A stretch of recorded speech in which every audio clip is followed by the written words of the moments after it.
Hi, everybody. This is Jeremy Whitman doing a bit of a different intro for this episode of Comics on Film. Typically, we do the Rated 80s intro, where we kind of poke fun at the idea of mature content on the podcast. But since this episode is dealing with the fundamentalist Mormon church, it deals with some pretty heavy stuff. So I wanted to go ahead up front and give a pretty decent warning that if you are triggered by certain things, you might not want to listen to this. On the other hand, I think it's a good episode dealing with a serious topic and dealing with it in a serious manner, and that you should listen to it if it's the sort of thing you think you can handle. So, without further ado, this is Rated 80s presents a Rated T for Trigger episode of Comics on Film.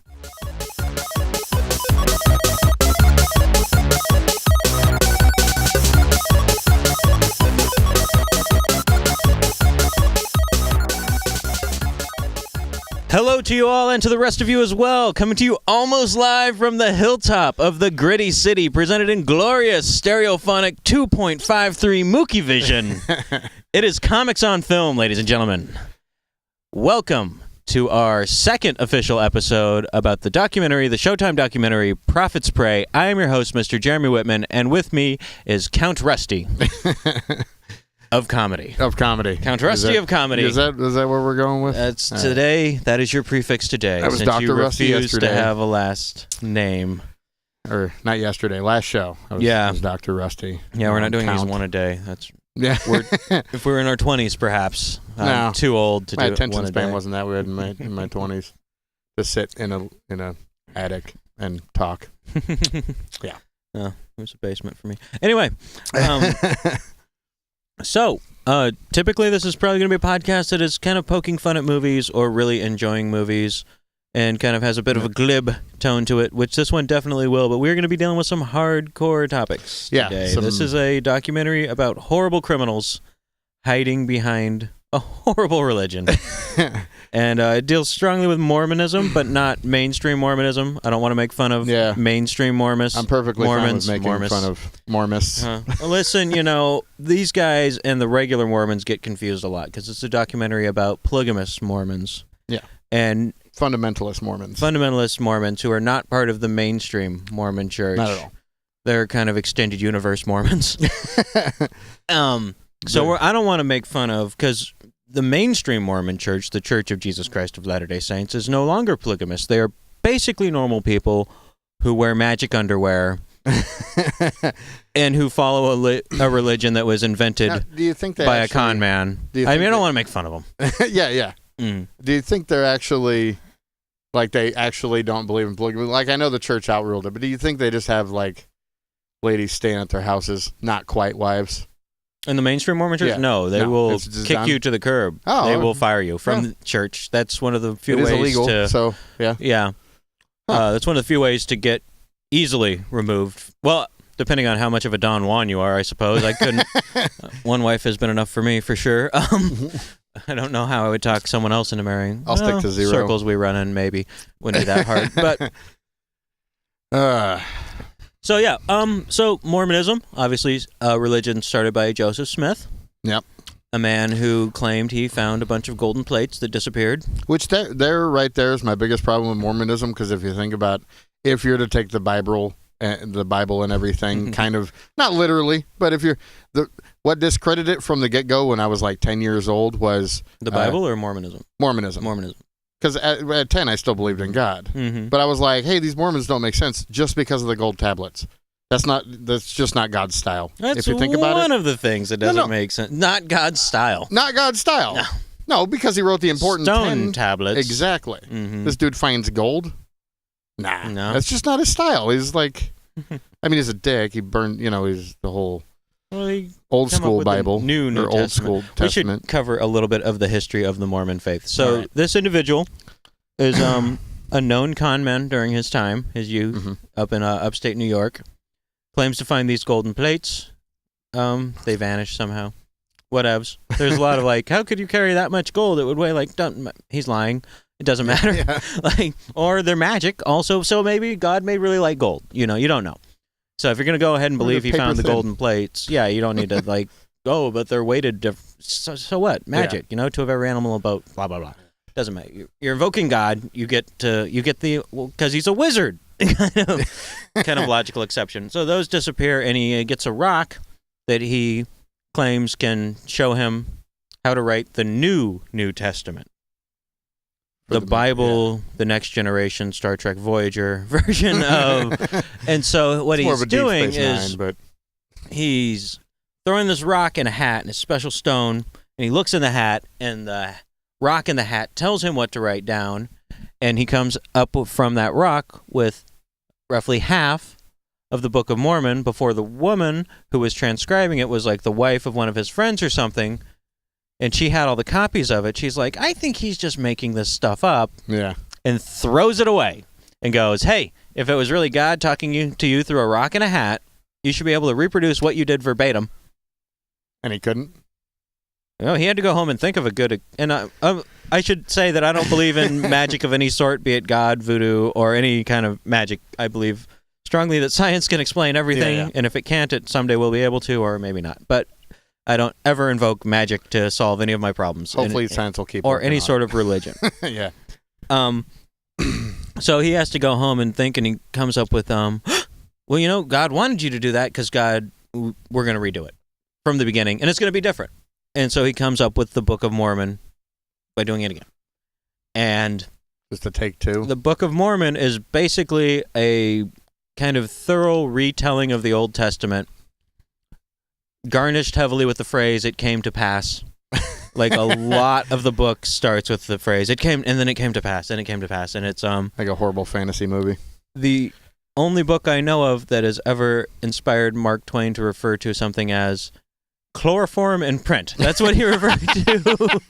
One of the greatest minds America ever produced got a look at this thing and called it chloroform in print. So if it was inspired by God through a rock, through a hat, through a guy who wanted a lot of wives, some of them underage, God's not the greatest author in the history. He's not, at least not a good enough author to entertain Mr. Mark Twain, Samuel Clemens. It's not like the Bible was a great read through anyway. Well, the Bible though is cobbled together by many, many sources, so you can go, okay, maybe it's a little tonally uneven because 40 people had a whack at it. This is one guy directly channeling. God really lacks consistency. Yeah. Whoa, yeah. Well, I don't know if we got time for all of that. Yeah. No, you get me going in that direction, Rusty. We'll be here. We'll just stick to for a long time. So briefly, a history of more the polygamy aspect of the Mormon religion. This guy was charismatic. He founded a religion. People who found religions are generally very charismatic. Yeah. It's hard to get, a bunch of people to follow you down to South America and drink the Kool-Aid if you're kind of off-putting. You need to be... You can't be a basement nerd and creepy and... people person. Get a bunch of people to follow you, yeah. Well, you can, but you got to hang out maybe where those people... But he's a very charismatic guy. This was a time in American history when a lot of religions were kind of springing up. Yeah.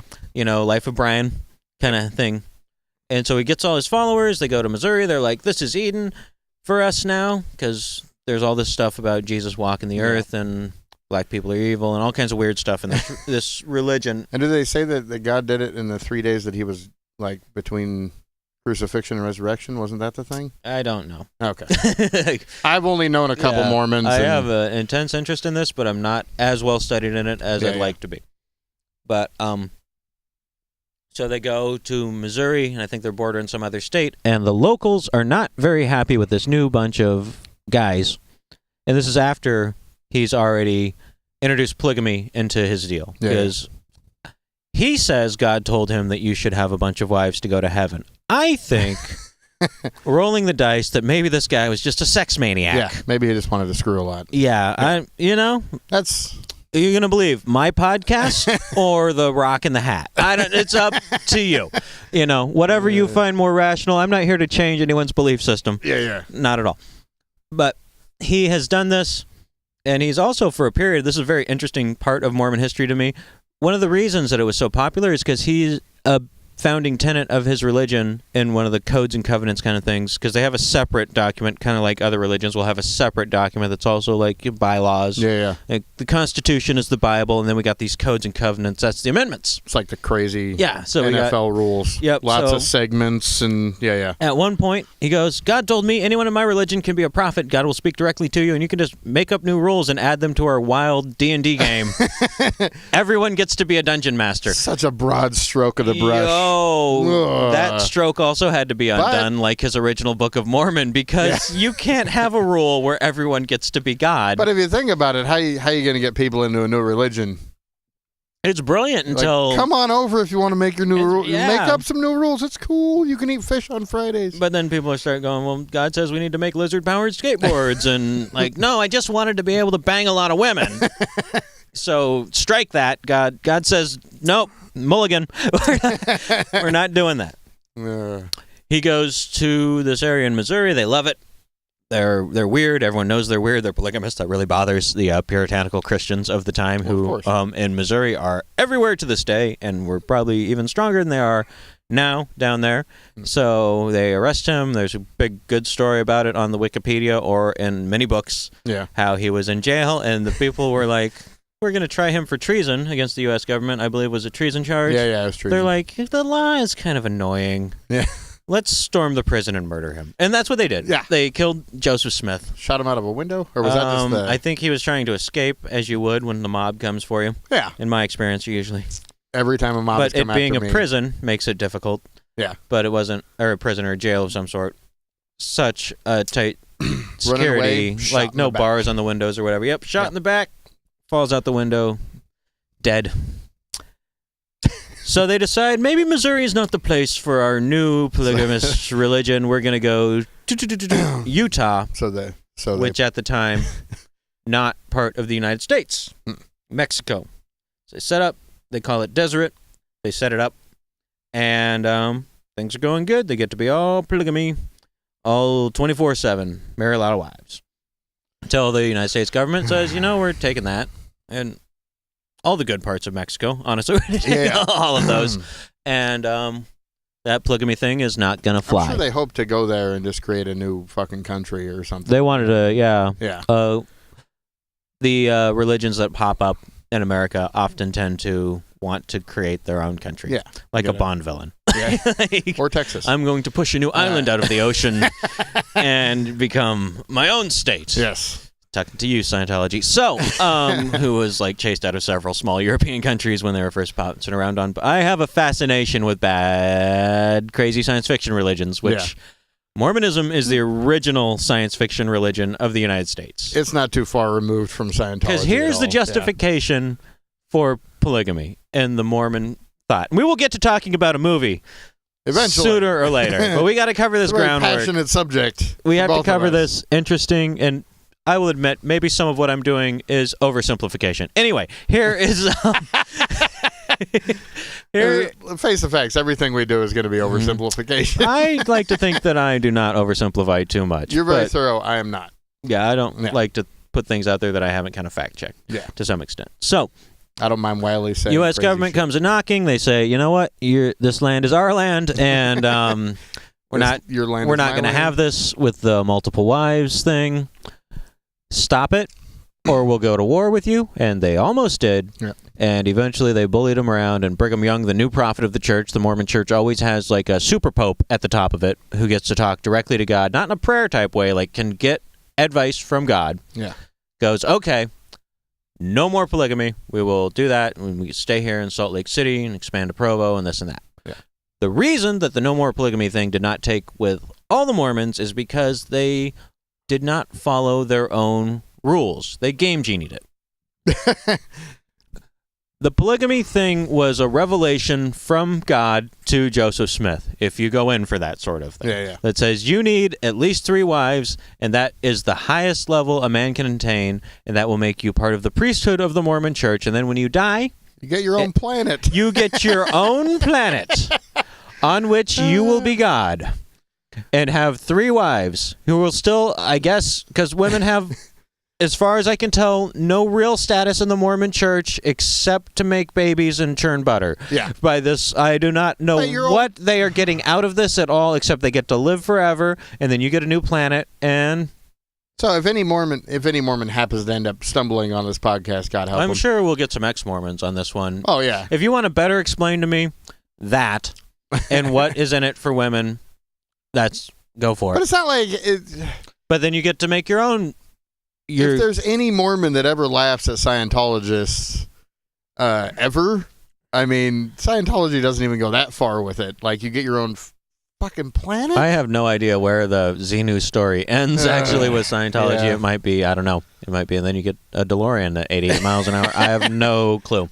But well, you say that, I might join. Here's the deal, though. This is not that much wackier than God created man and then sent his son to Earth to be sacrificed to himself, which is also him, because the son is... I mean, it's all spirograph, infinity knot logic, circular reason. Just, it's just a mess.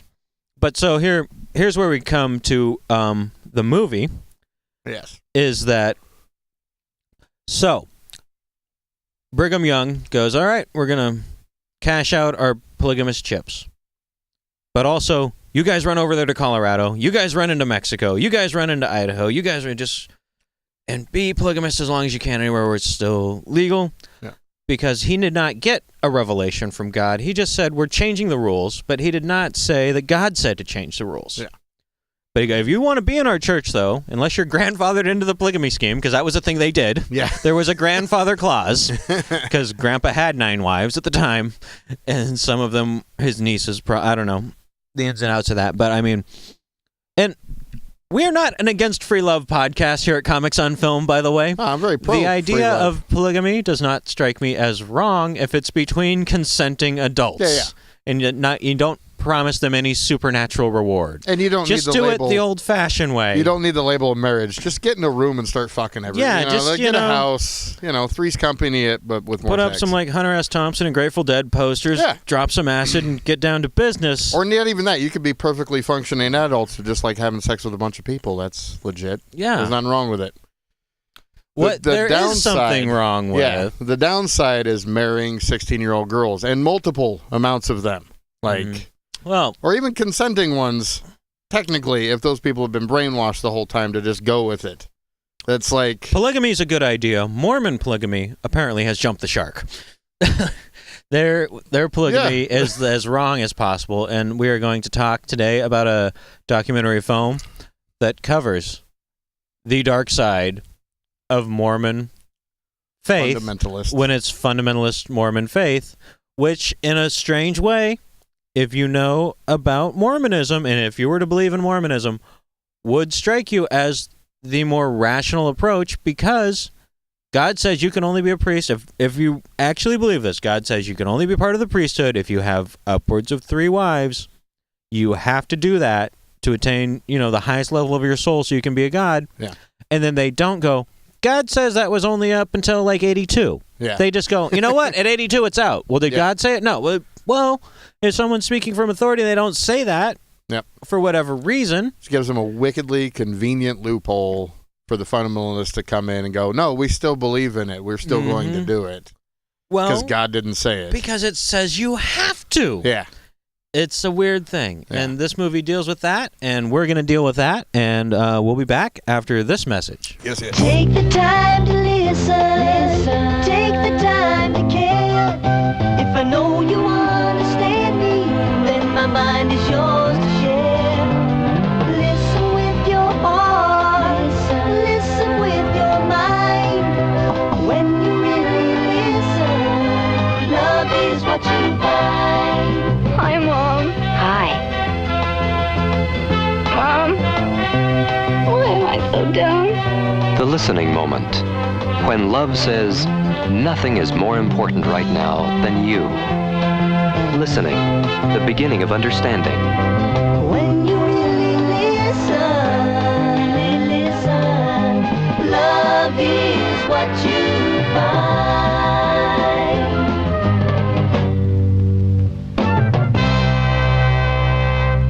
All right, and we are back, ladies and gentlemen. Myself, Mr. Jeremy Whitman, and Mr. Count Rusty. Count Rusty. So we have done, obviously, a pretty long explanation of kind of the beginnings of the Mormon Church and polygamy and why that's still a thing in the fundamentalist Mormons, who are Mormons who said, you know what, we're not going to listen to you. We've found out these codes and covenants. We've read them. It says we have to do it. We're going to break off. We're going to do it. And that's what this movie is about. The movie is Prophet's Prey, one more time, because we have wandered far, far, far away. Anyway, Prophet's Prey, Road to Pedophilia. And it is about an individual named Warren Jeffs. And you watched it with me. Yep. How did you feel about this film? For the majority of it, it's a very. He's not even a charismatic dude. The guy that ends up running the fundamentalist Mormon church, he basically takes it from his dad and runs Warren it. Jeffs. Warren Jeffs, and he's not a very charismatic dude. He literally, if you like in your head, he's picture, a dangerous nerd. Yeah. Yeah. Creepy. But if you picture like everything that everyone warns their kids about, all in one person at the playground, White that's male, the fucking dude. Like bad sense of fashion. Slow, creepy voice. voice. It reminds me of the guy in Family Guy. Is the paper boy? Yeah. Like he's got this very. His voice is 1,000 times creepier than that.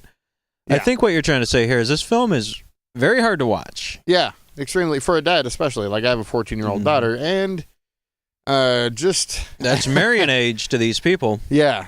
Like at one point he marries a 16-year-old, and that's like the first wife you meet in the documentary is like his 16-year-old just married. Like she's managed to break free.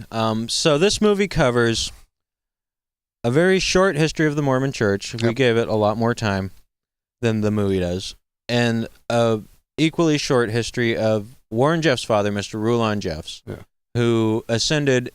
He was originally just a mainstream Mormon, and he found out from, I think, his dad, who was a secret polygamist. I could be wrong about this, but I'm pretty sure I'm on point, that the polygamy was the law of the land if you're Mormon. And so Rulon Jeffs became a polygamist and a figurehead in this fundamentalist Church of Jesus Christ of Latter-day Saints. And at the time, that church was structured in a way that it had kind of a council at the top of it. But that was not working out, so they changed it. So it's going to have one guy at the top, is the prophet, gets the word of God directly to him. Straight beamed. Straight in, the bat phone to heaven. Yeah. And then he tells everyone else, and they believe him, and they do what he says. Yeah. So for years, he's the guy. And this organization, it's a social club is what it is. Every religion, every institution of human beings on the earth is actually a social club. Yeah. Like the United States military is a social club. The government's a social club. We defer to them because they have all the guns and nuclear weapons, and we have a constitution, and we all kind of agree to it.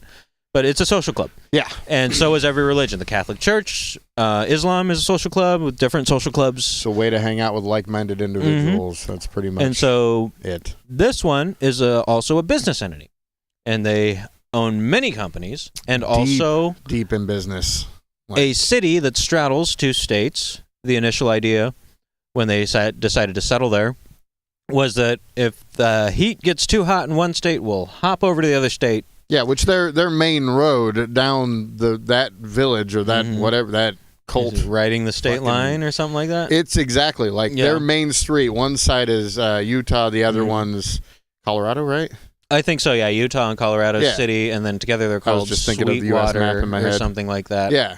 And they're also backed up against the Grand Canyon. So you can only come at them from so many angles. Yeah, and if you try to arrest one guy on one side, he could just cross the street. This is a relic from when states' rights mattered in American politics. You're not, nowadays, if you're a cop and a guy's doing 105 and he's going from California to Utah, you call ahead and go, hey, Utah, we're coming over there, we're going to get him. You want to park in front of him? We'll nab him. It's a fantasy now.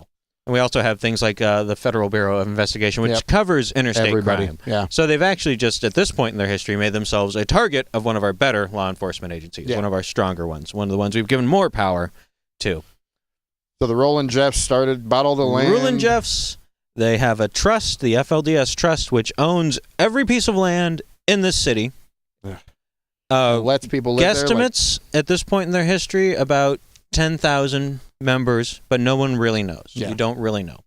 And what they have is the city that has its own, power company and police department and probably a mayor and building inspectors, all these things. Odd security. But they all defer to the prophet, who for many years was Rulon Jeffs. Yeah. And then Rulon Jeffs has the son Warren Jeffs, who was born prematurely and was a favored child because he survived this premature birth. And must have been his dad was heaven. a horrible enough person to have a favorite child. Yeah.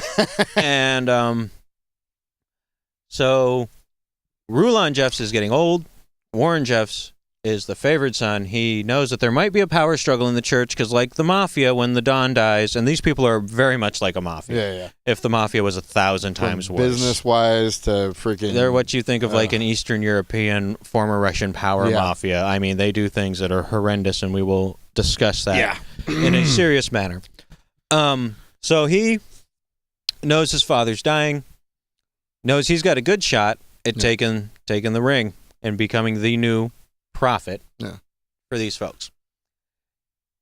And as he's dying, as his father's dying, he's like slowly sucking power out of the whole situation and making sure that he's the guy. Well, as his father's dying, he is his father's consigliere. Yeah. He's saying, he's telling his dad what to do. Yeah. And his dad is stroked out. Yep. You know, he's got dementia and things like that. And he's informing him what to do, and sometimes... Taking over his wives? Sometimes just telling people what to do and saying, my dad says do this, you have to do this. And these people have been raised in a culture that it's 100 miles from the closest other law enforcement. Yep.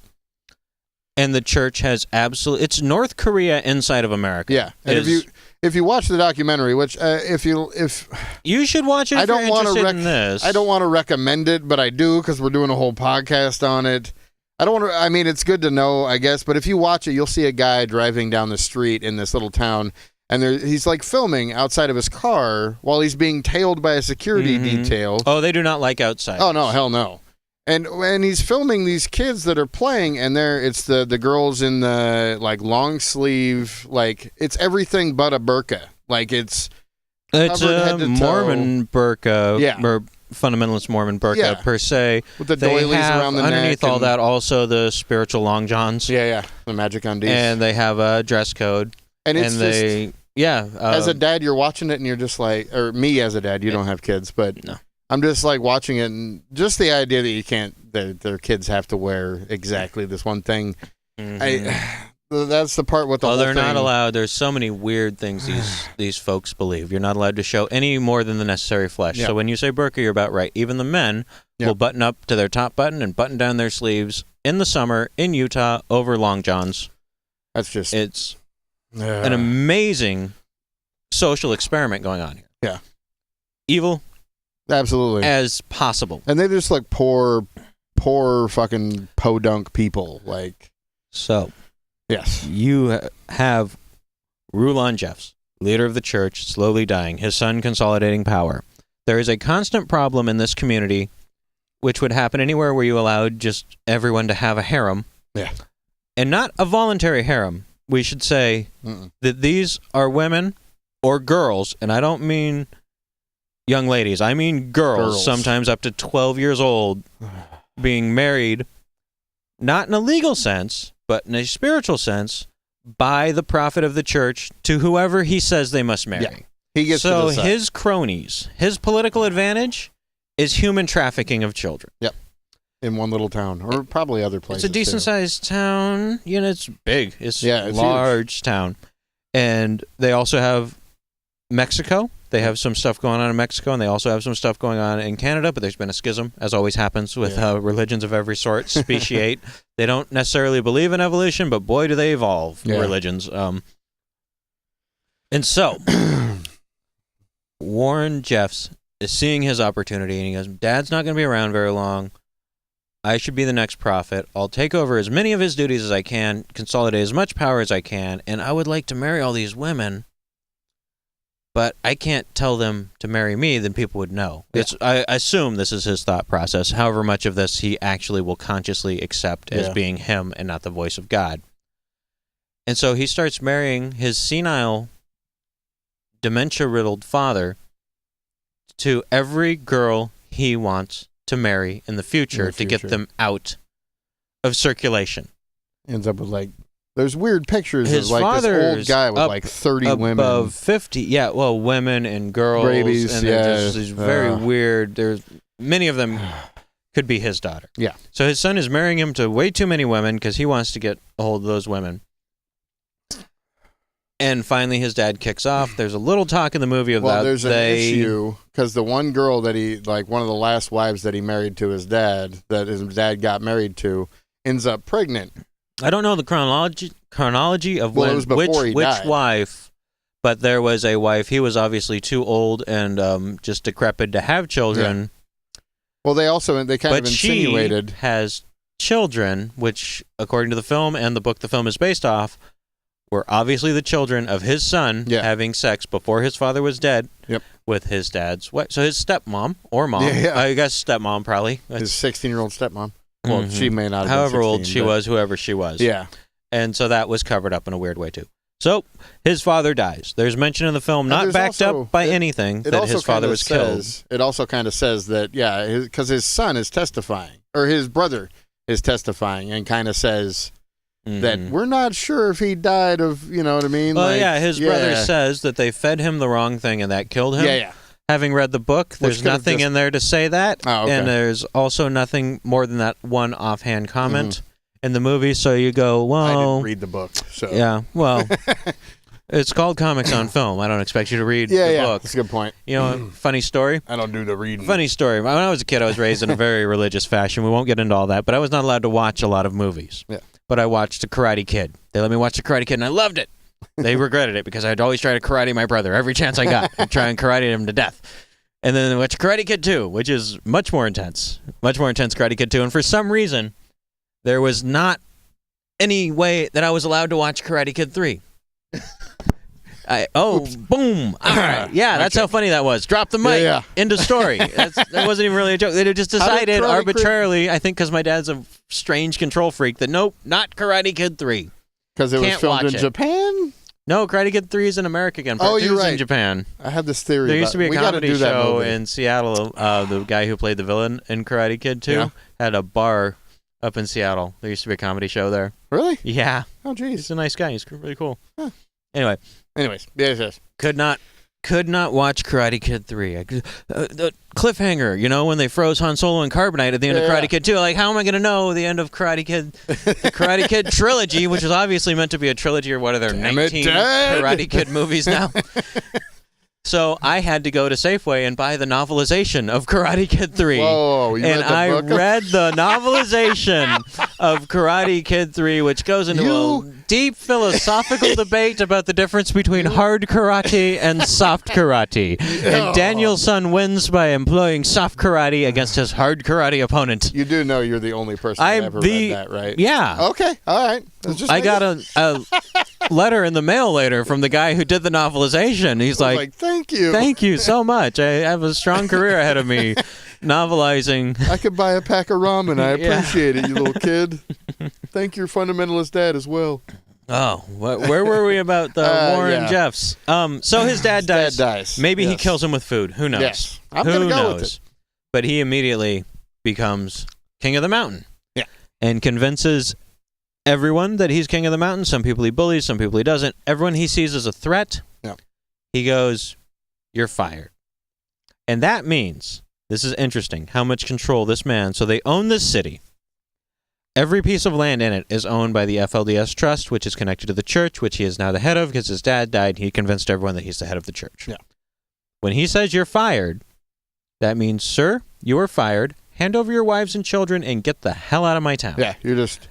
Enter the world of the Gentiles, which Mormons consider anyone who's not a Mormon a Gentile. Yep. So these guys would consider even the mainstream Mormon church Gentiles.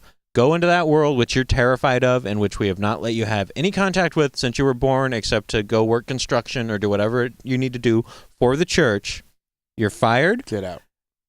Leave your family Leave here. Your family and kids. That's the... And leave, and I'm going to reassign every one of your wives to new men. Uh-huh. Which is human trafficking, goddammit. Whether or not these are consenting adults at this point, you brainwash these people from birth so much that you are human trafficking their wives and their daughters. And the other end of that, aside from the long point in the movie where they make a strong case for the idea that Warren Jeffs molested male children as well in his faculty as a nephew. principal of a crazy fundamentalist school that he ran that provides almost no real education to the students at it. It was just a molestation factory. It's really psychotic. When his nephew, what's going on in the higher ups of this institution. When his nephew took a tour of that school, I believe him. Absolutely. You watch this guy retell that. My God! And this kid, I think he has the balls in the movie completely because he like.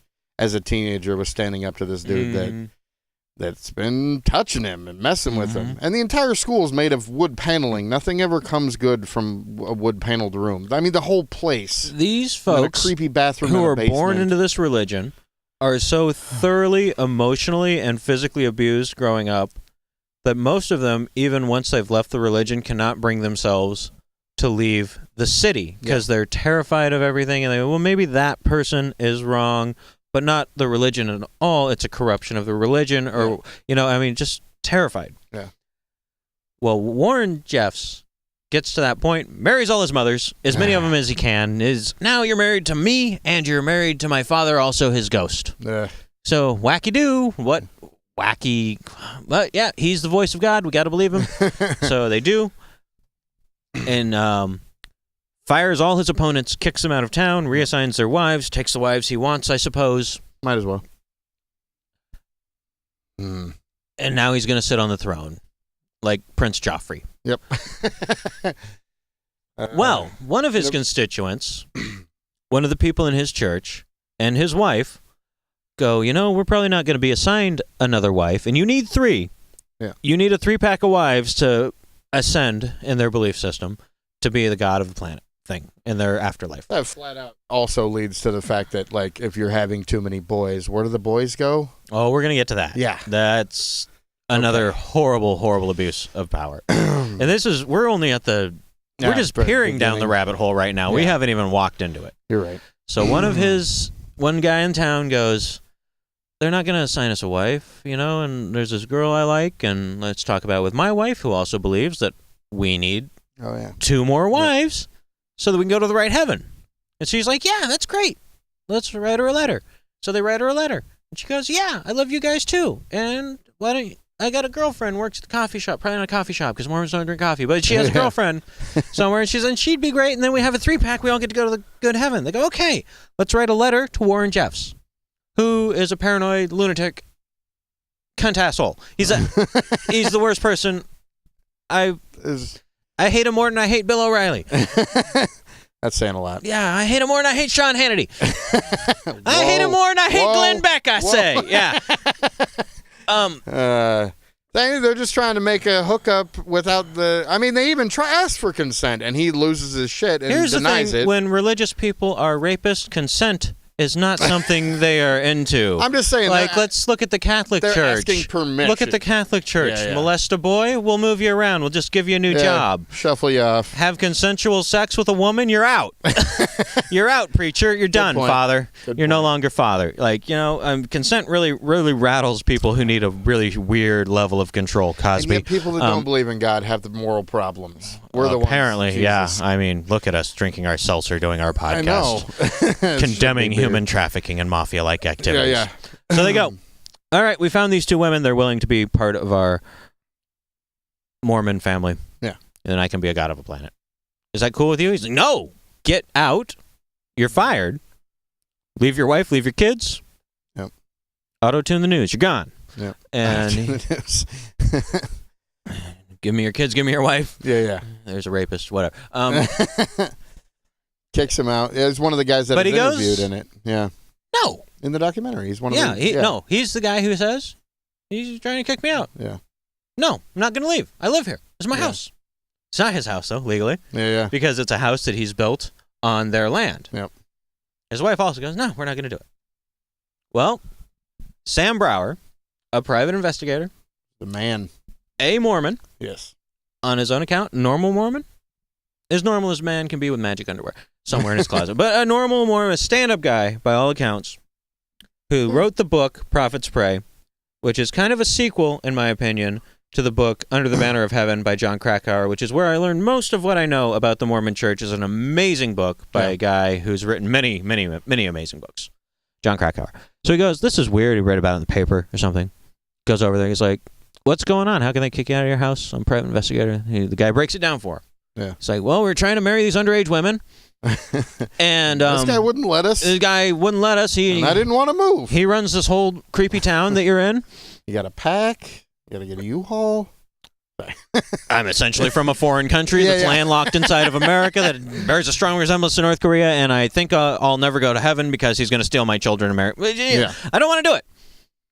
Well, okay, first of all, I'm Sam Brower, Private Eye. You can't marry a 16-year-old girl. It's like, what? He's like, can't do it. It's like, no, you live in America. Yeah. You cannot do, I'm sorry you weren't born in the part of Afghanistan where these sorts of things go on and everyone's cool with it. You can't do it. Except in Texas, but that's different. And you still need the parents' consent? Can't do that? He's like, okay, I guess you make somewhat of a point. It's like, but I think what's happening to you here is a big injustice. If you'd like to hire me to be a private eye, that will give us client privilege, like a lawyer or a doctor. Yeah. And I can act on your behalf, and I don't have to tell people I'm doing it. But the guy doesn't have a buck. He doesn't literally have a dollar to his name because he's been living under the church, bankrupted by this church. And so Sam Brower, stand-up guy who'd maybe seen that episode of Breaking Bad where they first hire Better Call Saul, goes, well, here, I'll loan you $1 and you can hire me for $1. Yeah. At which point begins his whirlwind investigation into, and it just, I don't have a hard time believing that this stuff exists because it was years ago that I read the book by Krakauer, and Krakauer is an author that you could look at it and you go, wow, this guy fact checks. There's not embellishment going on here. This is not an Ann Coulter joint. Like, it's a book, and a lot of historic. He spent 4 years researching Under the Banner of Heaven, which is another incredibly hard book to read. Watch. I mean, it's easy to watch a book because it's just simple. there. Yeah, I'm watching your notebook right now. Yeah, it's not entertaining, but it's very in depth. And so he goes, all right, I'm gonna start investigating this, and we'll get you a lawyer from the Poverty Law Center locally. She's gonna say, can't kick a man out of his own house just because you don't like that he wants to marry people, even though the church owns the land. That's not. So that starts the ball rolling there. And that sprawls immediately.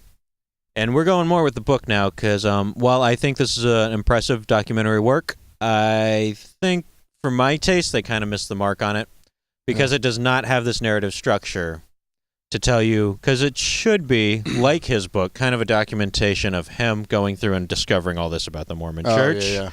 It's more like Warren Jeffs is an evil man. We're glad he's... Spoiler alert, he's under arrest. He's been locked up. Yeah, he's been locked up. But still running shit. Mm-hmm. But the narrative structure of this is a little bit not where I'd like it to be. I love that there's movies like this out there. As far as there are many good... Yeah, I think, there's such a thing as missing the mark with a documentary. As anyone who has a Netflix can tell you. If you watch documentaries on Netflix, a lot of them not very good. A lot of them are very good. But, you throw your GoFundMe money at what you want, and maybe you get a good one. Maybe you don't. Throw the dice. Yeah. So this just didn't quite nail it, which I find a bit bothersome. What part didn't it nail? Just his whole starting to investigate it? Because there was media surrounding it. Like, all of a sudden, there's news reporters commenting on... Having watched the movie and then go, okay, I don't feel like I know enough. Even though it's a long documentary. This is a long...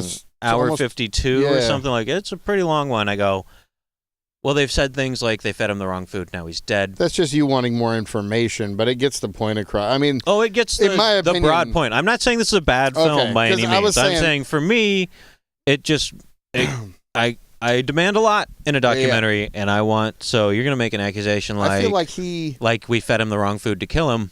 I feel like the documentary was just to go, hey, by the way, there's this really evil dude in control of way too much crap and people. I think that I didn't read the book, so I'm not biased in that way. I'm like, this is me wanting to have my cake and eat it too, because I love that this sort of film exists. And I go, man, I would have focused on different points from the book, which Sam Brower wrote his own book. I think with Krakauer heavily involved in the writing of the book because it bears a strong resemblance, but it's just as forward by John Krakauer. But so what facts about that family is missing or whatever, or getting rolling? You're saying from the book. I don't think you get a good idea by the end of this of the scope of what this church and what they're capable of and what they do control. Well, I know that they do the... And they do a few things here and there where it's like he's walking around the school shining the light. Yeah. And it's like, well, that's visually very interesting. Well, but I would have loved to fill that with some more information about, You know, it's just their use of time is not how I would have used the time. So it's just me. I also found Going Clear, the Scientology documentary, lacking compared to the book. Oh, well. You know, if you don't beat up on religion the way Whitman likes it, you're not beating up on religion right. That is the first and second rule of Whitman Club. See, I just use my opinion to go against their opinion. I don't give a shit about facts. I mean, but yeah, it's a great movie. It's just a little bit different than I would have liked. So, I think we're at the beginning of the investigation. Yeah. And we're going to take another break. Are we? Yeah, we are. Really? Yeah. I think Sounds that good. 43 minutes is a good point to take a break. All right. Alrighty, folks, we will be right back. Hi. Sorry I'm late. Hey, here we go. How's the book? I don't know. Kind of same old, same old. Have you read anything interesting lately? Yeah, actually I have. What is it? Well, you've read the Bible, right? Yeah? Well, this is the Book of Mormon. It's a companion to the Bible. It's another testament of Jesus Christ. You can have your own free copy of the Book of Mormon just by calling this number. I was looking for something moving and uplifting, and this is it. Tell me more. I just feel so peaceful when I'm reading it, and I'm kinder to others, and I have more confidence. It's completely transformed my life. To receive your own free copy of the Book of Mormon, call this number or talk to your Mormon neighbor. It's a gift from the Church of Jesus Christ of Latter-day Saints. And let me know how you like it. Okay. I think you will. All right, welcome back to Comics on Film with Count Rusty and Yes. Jeremy Whitman as we Yes. rejoin our narrative already in progress as we talk about Showtime documentaries presents Prophet's Prey. Yeah. The Warren Jeffs is a complete piece of shit and should be shot in the head. Yeah. Story. I would gladly do it for everybody. Yeah. Honestly, I would be fine. Yeah. Just- Get that GoFundMe going and you'll get... Yeah, probably a shit ton of Yeah. money. Hey, How much is an untraceable shotgun bought with a GoFundMe account? I'm pretty sure the shotgun I have is untraceable right now. Yeah. Anyway. Anyway, getting back to things that aren't an active conspiracy, let's talk about this investigation. So Mr. Yep. Sam Brower goes, this is horrible. It's a travesty of justice. I can afford to be hired by you for $1, and I'll start looking into this church. What he finds out is the church runs the town, Runs the town and much more. and that there's no way in that town to get anything done without outside help because the police are going to be involved in the eviction. And the police are part of their The police are whole part of the crew. church. They're in their church dress code stuff. Yep. There's just a gang of semi-thugs that roll around to chase people out of the town who happen upon it. You got stormtroopers and F-150s. Giant F-150s with tinted windows, just Yep. ominous. Get right up on your So bumper. if you pull into this chase town, you. I'm pretty sure even today, if you pull into this town, somebody's going to Oh, it's worse. Yeah, Actually, it's worse. after the arrest of Warren Jeffs and the church had a little schism, we'll get to that in a bit. But it's gotten worse. It's less lawful. Oh, nice. And the closest support you can get is like 100 miles away. So if these guys were told by their prophet to kill a person, they probably would. Yeah. The majority of them probably would, or at least the ones that, he's going to tell that to. Yeah. I'm sure his, it's happened, too. His cadre of thugs. I don't want to say that he's murdered anyone, but in the book it I does do. go into detail and say that there is a thing in this religion called blood atonement, where the only way you can get into heaven is essentially, it's written in an ambiguous way, which you would do if you're a jerk, spill your own blood. But what that's going to read as to the devout is commit suicide. Yeah. And Warren Jeffs, it should be mentioned also that there is schizophrenia in his bloodline on his mother's side, known. So he thinks God is talking to him like most schizophrenics. I'm not going to say he's a schizophrenic, but he seems to... Go ahead. Yeah. I will be the person to... All right, yeah, I Count will Rusty. call it... I'll call a spade like a spade every goddamn time. because Okay. that's- I'm not a doctor. I've never met the guy. I probably never will. If you ever meet him, he will fall dead to the floor immediately. Last podcast, I was Dr. Rusty. Oh, that's I true. will say, dude's schizophrenic. Yeah. And unlike Cosby, you still have your honorary doctorate bestowed by... That's right. Cosby's doctorate was revoked, ladies and gentlemen. Do not take a pill from that man. He is no longer allowed to prescribe... Oh. Just don't take a pill from anybody. That if you don't know them really, really, really well. Don't. Yeah. Unless you heard it was good ecstasy, then, fuck it. But Only take that advice from like a gay guy who hooks up bands with drugs. True. Like, don't True. just take word on the street. What's some for of the that. best hookups for mushrooms or ecstasy? Okay. Yeah. Anyway. Pillidentifier.com. Anyways, ladies and gentlemen, we do not endorse. I do actually. Ecstasy once or twice in your life is probably a good move. The guy that doesn't endorse the child sex offender, the guy that fucks and kills people, because he does. He I do not endorse kills him, no. kids. Yeah. you'll endorse drugs, but not killing. Okay. I'm not going to call for the citizens of the United States to murder Warren Jeffs. I'm not going to do that. No, we would never. He's in do custody that. anyway. That will be taken care of by someone who can't vote eventually, I'm sure. If somebody can find him in a prison. Back to our story. Sorry, I'm angry at this movie. That's actually, now we have to speak about blood atonement. Yes. So it implies heavily that if the prophet does kick you out and tells you have to, you're probably supposed to kill yourself. Yeah. And Warren Jeffs kept an amazing diary of his insanity and his crimes, which was discovered. Yeah. Diaries. Lots of really crazy people really like to document things. Everyone from Hunter S. Thompson to the Jim Jones guy to the podcasters you're listening to right now. But yeah. We have no mental issues. Disregard. The author of this book, and I believe the state attorneys general, or someone who has the power to press charges against a person, strongly believed that he had a young lady who was rebelling against the church so much that he had decided that she would be blood atoned against her will, meaning tied to something and murdered. Yeah. And she went to Canada, and true to form, the Canadian polygamists that are part of this church are friendlier. They would not let her be released back into the custody of the gun-crazy, I love Bruce Willis, diehard Mormon fundamentalists of America who wanted to kill her. Her dad was dispatched. Being nice again. Yep. Not all stereotypes are lies. Yep. Canadians generally friendlier, black men larger penises. Anyway. All right. Her dad was dispatched to collect her, and the Canadian guy, nope, you're not going to do it. He eventually fled the church himself and started his own church that doesn't do polygamy. Yeah. So, did he marry her? No, he was harboring her fugitiveness. He was not. He explains that Canadians are so polite when he's talking to the Canadian polygamists. He goes, "No, I don't like to go to the American polygamist camp because they might just assign me another wife, and that really causes a lot of problems in my household." Yeah. So that's how my other wives have opinions and might get pissed off. Yeah, and then you got to do the shuffling and blah blah blah. I don't like it. I've got as many. 13 should be as many wives as one man needs. There's a limit to how much. Yeah. No, you go to the bathroom together. I don't know what they're saying. It's I'm sure they're talking about me. Yeah. I'm sure. You believe I still have to take out the trash? Anyways. So yeah, he is definitely a man capable of murder. Yeah. Didn't get to do it that time for whatever reason, decided not to. Yeah.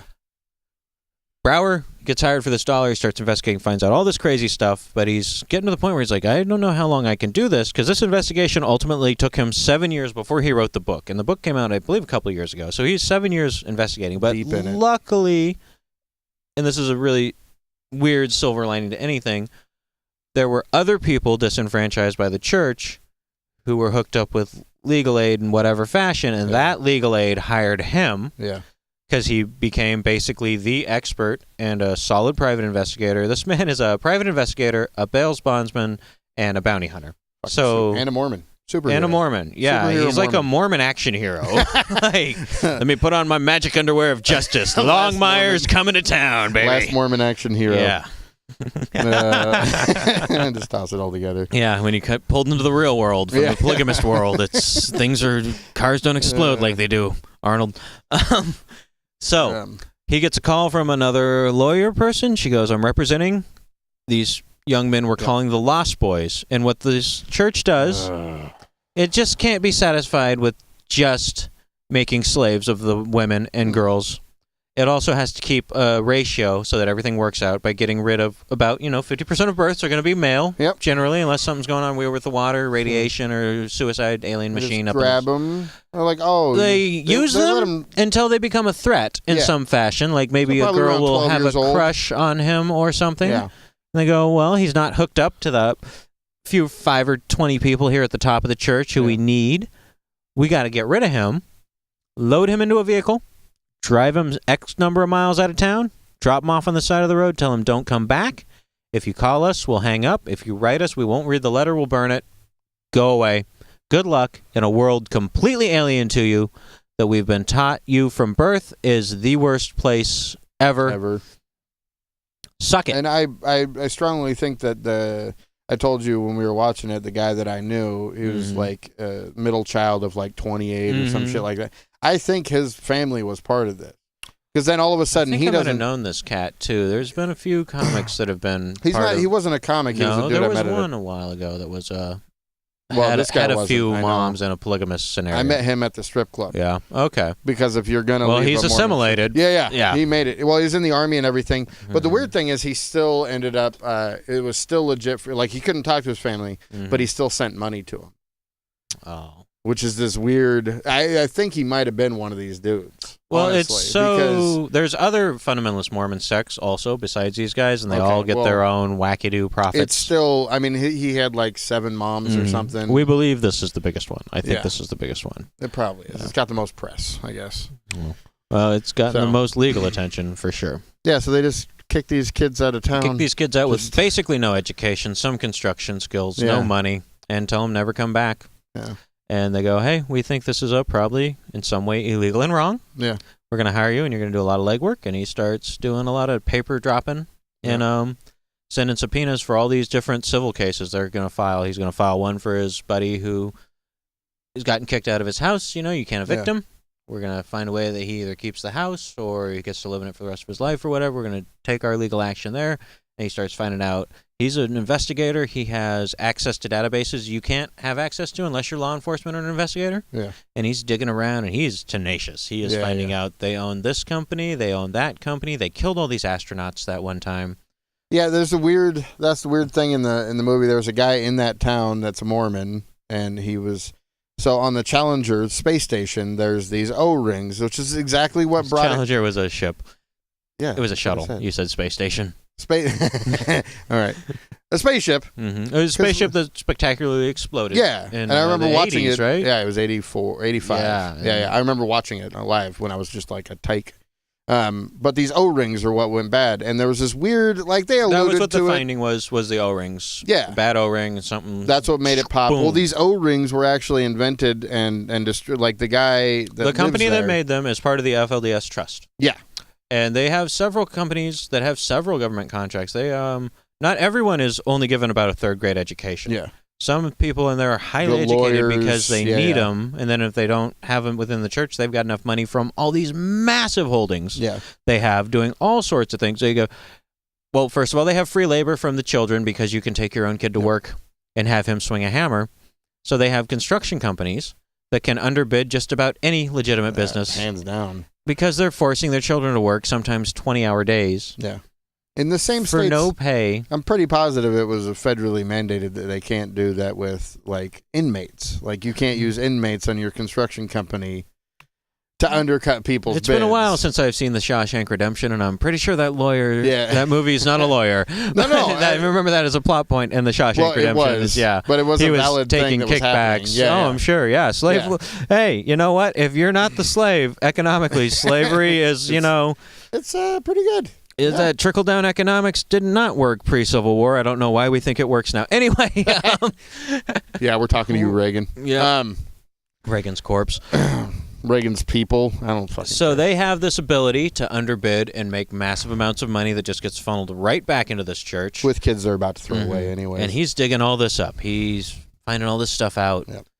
A few years prior to him starting the investigation, Krakauer, the author of Under the Banner of Heaven, and Where Men Seek Glory, and many, many good books. You should get all the audiobooks you can from He's the internet. And he's great. He's a great author. Comics on literature. He's awesome. He's so good. Had driven through this town just by accident one day and chased out by the demon Wheels of Terror F-150s on his bumper, chased him all the way out of town. He's like, what was he? Because it's a weird town, too. Yeah, We yeah. might not have mentioned how they all have strange hairdos from 100 years ago. Yeah. They are all wearing floor-length dresses. They're all in horrible, mentioned that. horrible poverty, Yeah. except for the people at the top of this church. The rest of them are in trailers. And this dude outlawed everything at one point. Eventually, he does. Yeah. So what gets the ball rolling on Krakauer is that they just chased him out of their Twilight Zone town. Yeah. It's called the Twilight Zone town in the book. So that's not an original thing to me. Although it's an analogy I would have come up with, goddammit, I'm good at that. But they chased him out, and he's like, what the hell was that? And he flags down the first cop he sees. They're like, oh yeah, this is crazy people that have that town. Anyway, be on your way, sir. Yeah. And he's like, not having that. This is America. I got freedom of speech. He writes this great book.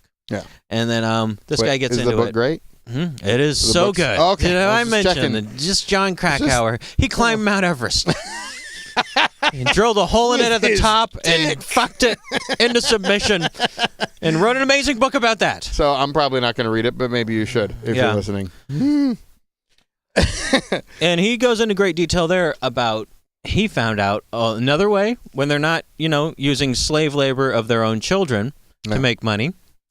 They just have every woman in town who is pumping out babies quiverful style. Quiverfuls are crazy evangelical Christians in the poor states. I was thinking quiverful, Nebraska. like arrows. I mean, like quiver of arrows. That's what they took it from. But they read the Bible. It says, "Be fruitful and multiply," and that does not mean be a gay mathematician. What they think that means is that you have to have as many babies as possible, basically till your wife's hips just will stop doing it. I got family members with like 14 kids. So you can juke the electoral map, and then we'll elect Sarah Palin to usher in the apocalypse. That's the... That might not be a completely accurate description of what they believe, but that's my takeaway of it. And the whole rub of having that many kids is they get the grants, they get welfare, they get all types of shit from the U.S. government. I don't know what the Quiverfuls do with this, but the polygamists and the fundamentalist FLDS church, they call it bleeding the beast, and they go, none of you are legally married, because if you were legally married, the SWAT team would come in and kill us all. Or arrest us or whatever. But hopefully kill. So legally, you're a single mother with 9 children. Get on that welfare. And give all that money to our church as well. Yeah. And if there's anyone in town who knows how to write grants, there is, because we took your welfare money and put some of the people through college to write grants. You're going to write grants to get us Homeland Security money. Yep. Because terrorists really hate polygamists. They're coming here, and we'll just take all that Homeland Security money and we'll put it on paper as we're doing one thing with it, but it's going into the church coffers as well. Straight into So your tax dollars, ladies and gentlemen, human trafficking children, we'll get the government dropping the ball on this eventually. Yeah. But stop paying taxes, or write your congressman and say, stop what's going on in this town. You have the power. Congress, FBI, CIA, whatever. NSA. NSA knows everything going on now. So that's how they're getting all their money. He's finding all this out, filing. And finally he goes, you know what? I'm a well-respected private investigator, good relationships with almost every policeman I've ever met that's not in this horrible town. Yeah. I'm going to talk to them, and I'm going to talk to my friends at the FBI. And eventually he goes, this is so big, we need to put this wiry, psychotic lunatic on the FBI 10 Most Wanted list, which is not something I knew a civilian could be a part of in any way, shape, or form. But he gives good evidence. Yeah. This is a thorough man. Yeah. And that's how he circumvents all the local law and everything that's in the guy's pocket, is you got to get the feds involved, which is genius. And there's the best image, I think, in the damn movie. Well, these local law enforcement guys don't know the law. Yeah. They just know church law. Yeah. So he gets around them when he can, when they're not abusing their power. Yeah. But they do things like pull people out of their houses and arrest them on no charge and authorize other people. What was the best image in the movie? The best image of the movie was when they show the FBI's top 10 most wanted. Yeah, top 10 most wanted people. There's Osama. There's this exact order of it, which is so fucking amazing to me. It's Osama bin Laden as number 1. Mm-hmm. Number 2, Warren Jeffs. Number 3, Whitey fucking Bulger. Yeah, and we got all 3 of them. Oh, go us! Oh, we did, didn't we? Yeah. Well, I have didn't. all of them since then. I don't thought even know about who's on the FBI's most wanted list. I was gonna bust Whitey Bulger. Yeah, couldn't afford the airfare. Just to California, man. You could drive down to California. I was thinking about it, but I also couldn't get Osama bin Laden. But that's we got all 3 of them, and we got biopics of all of of their captures. Oh, we did, didn't we? Now this year. We SEAL got Whitey Bulger this year. They should have fucking sent SEAL Team 6 in for Warren Jeffs. Mm-hmm. They spent a lot of money catching this guy, but they caught him in a coincidence way. So you put him on the FBI's top 10 most wanted list. By this point already, Warren Jeffs fired so many people in the church. He's crazy, going nutty. He's going to run. He's already on the run. I have to say, honestly, I don't know who's worse, if it's Osama bin Laden or Warren Jeffs to me. Mm-hmm. I don't know who's worse. Osama bin Laden never claimed to be the voice of God. True. He had many wives. Killed a shit ton of people. Blew up buildings. To my knowledge of what he had an agenda. But Warren Jeffs actually fucked so many people's lives. And Warren Jeffs was not doing this for anything greater than Warren Jeffs getting his dick wet and having power over people. Yeah, Osama bin Laden, he should have been one. Horrible things he did had at least a philosophy to him. Yeah. Well, this guy being a schizophrenic, he thinks he's right. So, maybe. Well, it's hard to know. I mean, both of them are brain damaged. I'm gonna say I don't know. I don't know, man. That's. Anyways. What do you think, viewers at home? Send us your worst human being alive in the last 10 years. I don't know. They're horrible people, both of them. Yeah. Baseless, warped morality.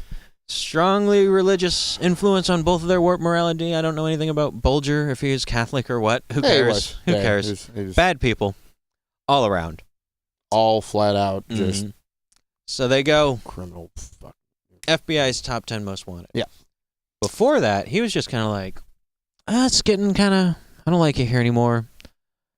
I'm going to have them build me a temple at this really remote location in, I don't know where, somewhere. Texas? No, it was one ahead of Texas. There were two of them. So, because I thought the big one was right outside. The big one was in Texas. Well, God says, go here. This is a great place. Let's build one here. And we saw this place in Texas, and it turns out you can marry a 14-year-old with her parents' consent in Texas. Texas is the new Zion. so they go, everyone, we're done building the one in Wyoming or whatever. I don't know where it was. But let's all go over to Texas, and you work 22-hour days and build me my crazy, eccentric Bond villain lair. Not too far from Waco, because let's pick that scab. Yeah. And that's where it will be. And meanwhile, our protagonist in this story, Mormon last action hero, and John Krakauer, the greatest living author in America, are hunting him. They're riding in planes and taking pictures of the place, and they're going and sneaking around the camp at the other place. And they wanted to get him, what was it, on...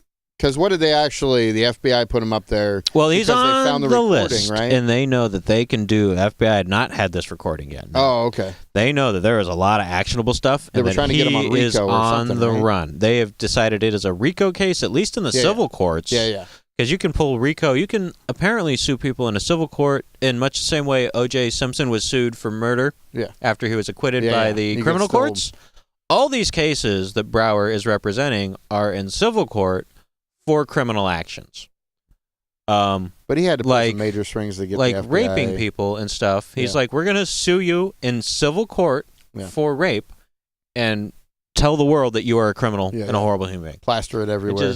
I wish I knew more about the law, but I'm not going to take the time to learn it or get a law degree or something, but you can do that, and God bless him for doing so. Yeah.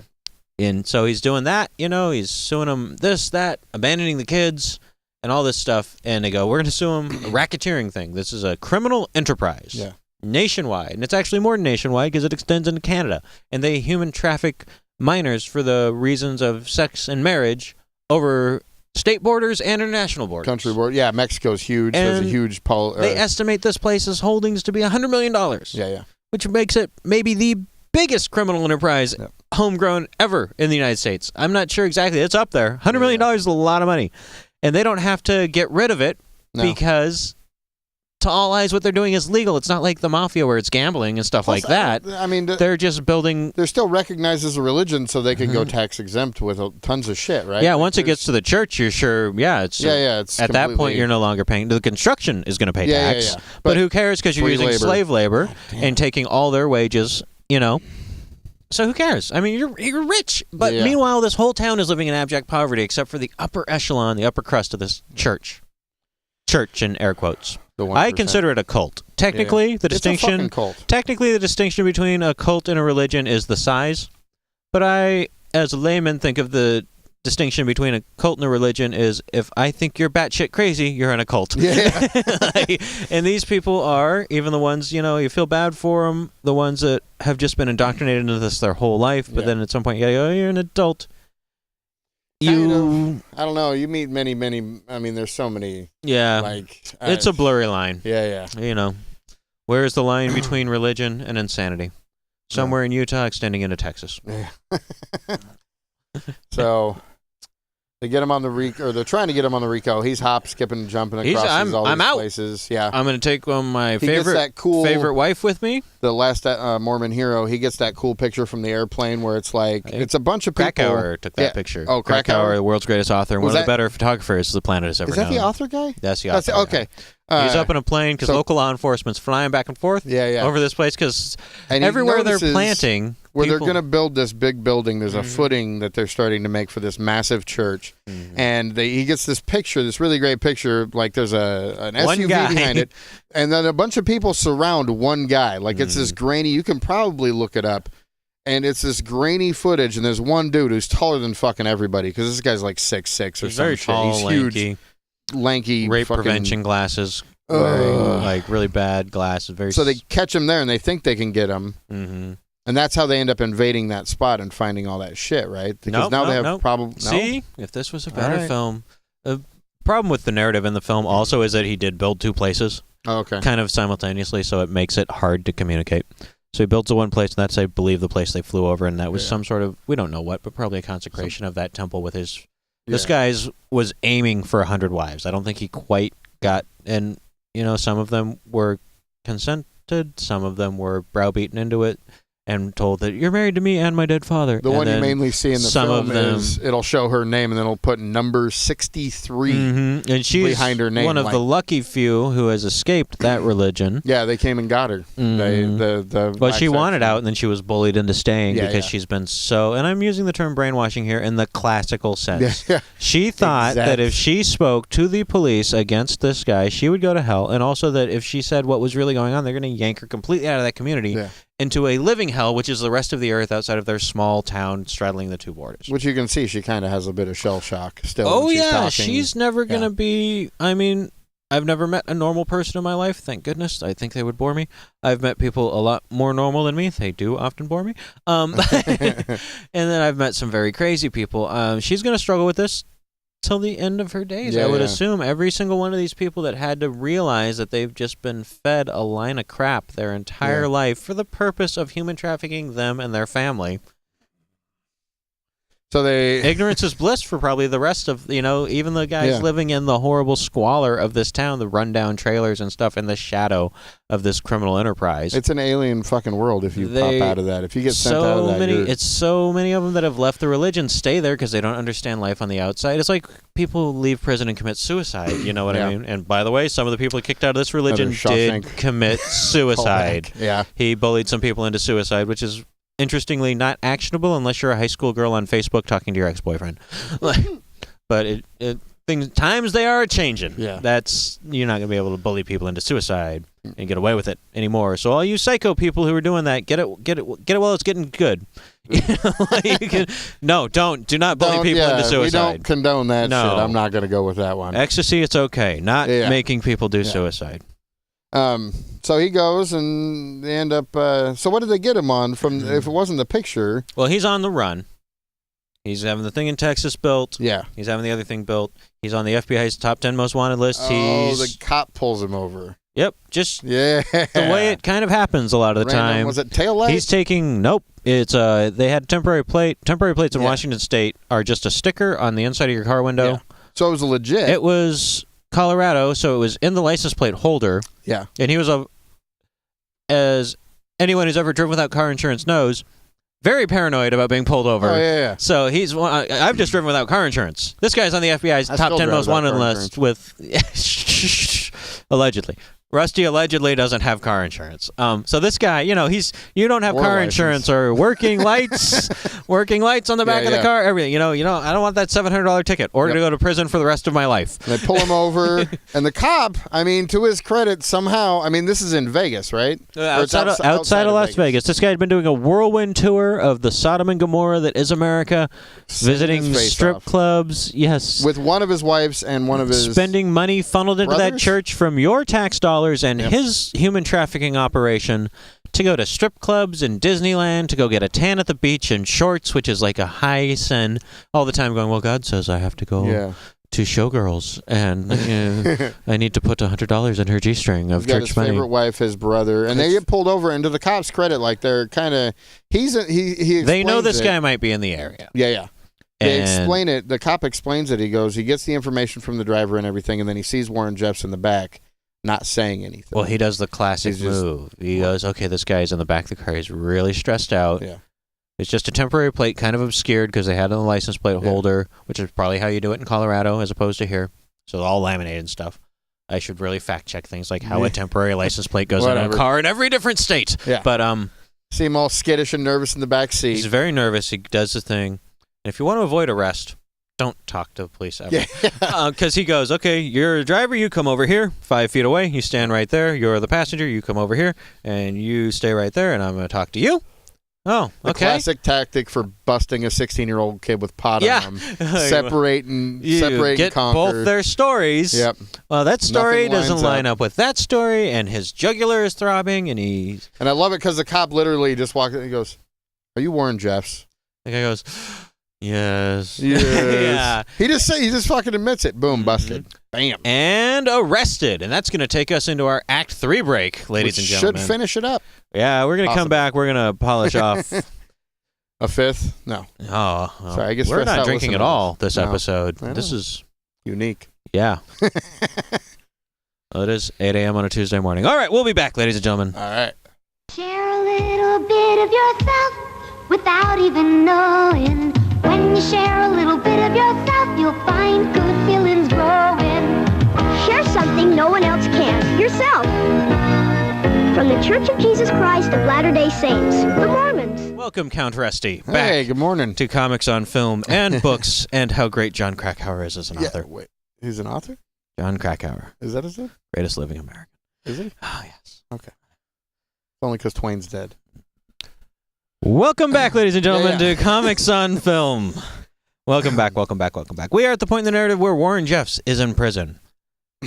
Shyamalan twist, though, before he was arrested, Yes.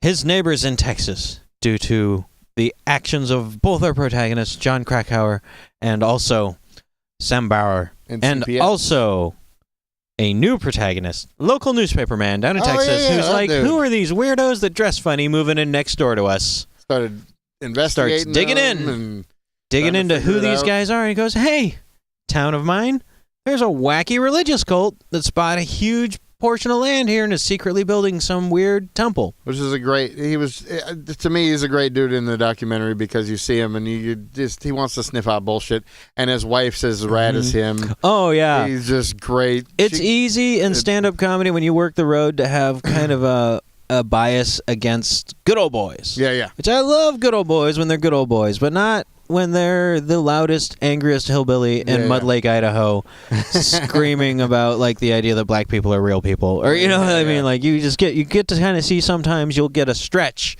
of the road that is just like, oh my goodness, it seems from this vantage point that this country is just filled wall to wall with bigots as soon as you get 100 Yeah. miles from an ocean. That is not the case. Yeah. There are hardworking, industrious people all over America, and this motherfucker is eating a lot of steak in his life. He's Yeah. a big guy, suspenders, Good old jeans, boy. good old boy, very no nonsense, has a small family-owned newspaper. Yep. He's like, these weirdos are moving in.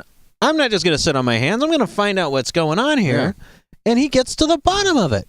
And he informs the town. There's a lot of wackos moving in, which makes it easier when local law enforcement gets a call from some woman. No, not local law enforcement.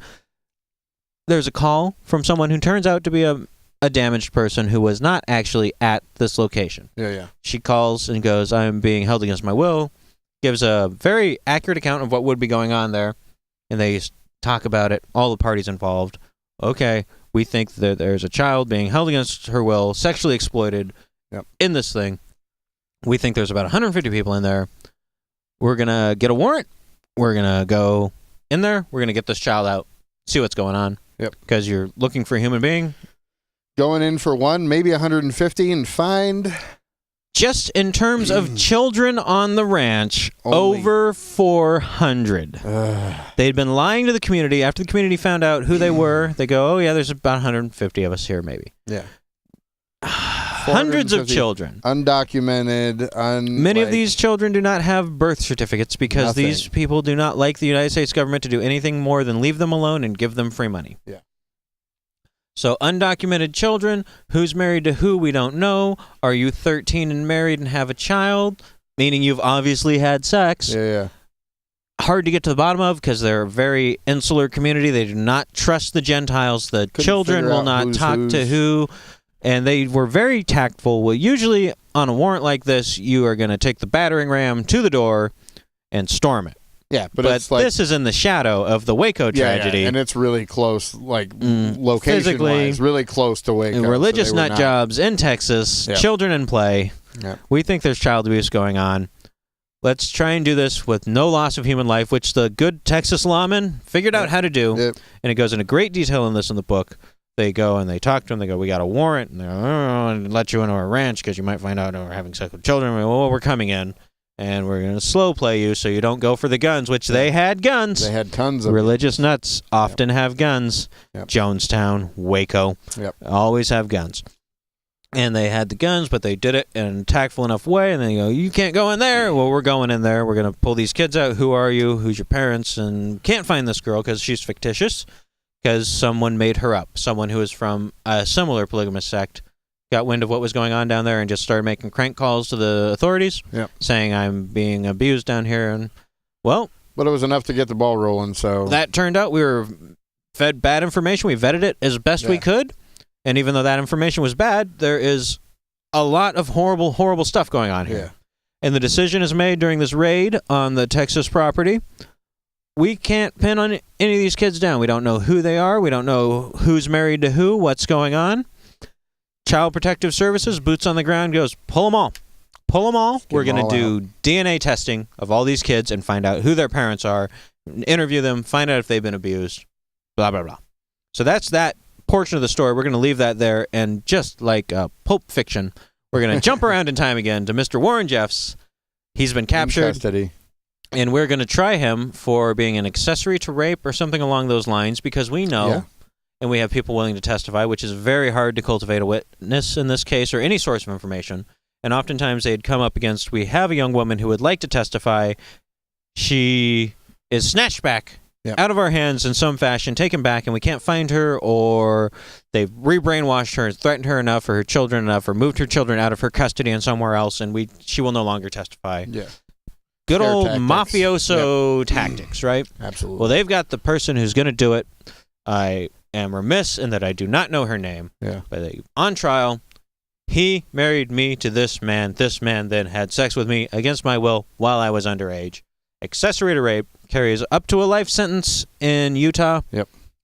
Boom, you're there. He got life plus 20. Life plus 20 on this, which is, I often think that, if I drive into the middle of this country, they will not understand my viewpoints. We might be a little bit out of sync. I'm completely in sync with this one. This man should be in jail for life plus 20. Bring him back to life after he turns 105 and can't move and hold him there for 20 more years. Put his brain into a computer and ask it to divide by 0. Like, really, he deserves, as much as anyone, life plus 20. Well, appeals, lots of money. Appeals. Gets to a certain level, the judge says, for whatever reason, they say in the movie the judge rolls over. They did not back that up in any way, shape, or form. They say the judge just rolled over for this. But they go, well, you didn't inform the jury of this thing that you should have informed the jury of, therefore you're going to have to try him again. So they declared a mistrial. They go, you know what? Let's not try this guy again in soft Utah justice where you get 20 plus. Change of venue. 20 plus life. We're going to extradite him to America's cuddliest justice system, the state of Texas. And I don't even remember what they convicted him of in Texas. Oh! It was the recording. They had, in this raid on the Texas ranch, found in his vault of horrible secrets. Horrible shit. They either found that there. I think what actually happened is they found a transcription of it on his person because he liked to relive this horrible event. And then the actual audio recording, he took a 12-year-old bride. And had sex with her. And in the documentary, see, this was the part of the movie I said we could skip this because literally, you're a parent. I have a 14-year-old daughter, and he warned me. He paused it. He's like, "Hey, there's some horrible shit coming. You may not want to listen to this." And I was hoping he would say so I could skip it. I didn't want to hear it again. But at the same time, I'm so angry at this dude. Anyways, I'm like, just fucking play the movie. And I listened to it, and if you're watching this movie, if you listen to this and then you decide to watch this movie, I have just skip over it. It is the creepiest voice in the world with this. You hear this. Just skip the fuck over whatever the movie scene that you will never watch. The movie I will never watch Train Spotting again, or I will never watch whatever. Whatever that movie is, 1,000 times that. If you're a human being at all, you do not want to. Props on the filmmakers for including it. The purpose, the reason why you do it, because after, if you're on the fence about this dude for some fucked up reason until this point, after this point, You want him as dead as I fucking want him. You cannot unhear this. Yeah, there's no... And this was a piece of evidence that Utah, and I've never heard of this happening before in my life. They were going to introduce it in Utah, but they found this piece of evidence so... It'd be such a slam dunk, basically. They're like, it's so inflammatory that we're going to seal it until later in the trial when we can think about whether or not we can present this. Texas had proof. no qualms. Yeah. Texas was like, play it, boom, boom, boom, jail. Done. Boom. Life plus 20. So we are at what should be a happy ending to this story. As happy as it goes. He's in jail, right? Yeah. You know what I mean? But he still, like, you see him correspond with people. It should be. He's in jail. CPS has control of these kids. The FBI is involved. They're going to this is a huge case. It's a career case for somebody, right? Let's dismantle this organization. You know, they can't hide behind. No, we should dismantle it, right? Yeah. Not enough blood in the veins of the American political system to properly pursue this to where they handed over some of these kids back, scared of political backlash for going after a wacky religion. Yeah. Wacky? Let's call them wacky? No, they're child traffickers, human traffickers, mafioso types.